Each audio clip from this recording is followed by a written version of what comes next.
সদর উপজেলার কুতুবপুর ইউনিয়নের রবি মৌসুমের সার না পাওয়ায় বিক্ষোভ করছে কৃষকরা।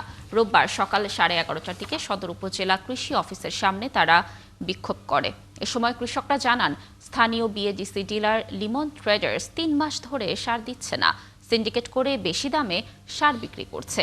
এতে ন্যায্য মূল্যে সার কিনতে না পারায় তাদের ক্ষতির মুখে পড়তে হচ্ছে। পরে সার সংকট নিরসনে পদক্ষেপ নিতে প্রশাসনের হস্তক্ষেপ চাওয়া হয়। আবাদ আমাদের নষ্ট হয়ে যাচ্ছে, সার সব বেশি দামে বেচে ফেলছি। আমরা সার আনতে গেলে সার পাওয়া যাচ্ছে না, সে সার বেশি দামে বেচে ফেলছি। নিজ নিজ এলাকার সার নিজ নিজ এলাকায় দিয়ে দিচ্ছি, কিন্তু আমাদের গ্রাম সুবিদপুর গ্রামে কোনো সার যায়নি। এই উপলক্ষে আমরা আজকে উপজেলা নির্বাহী অফিসারের কাছে এসেছি আমাদের দাবি পূরণের জন্য। টাকা বেশি দিলে সার পাওয়া যায়, তো এইগুলো মনে করেন যে আমাদের চাষিরা খুব ক্ষিপ্ত।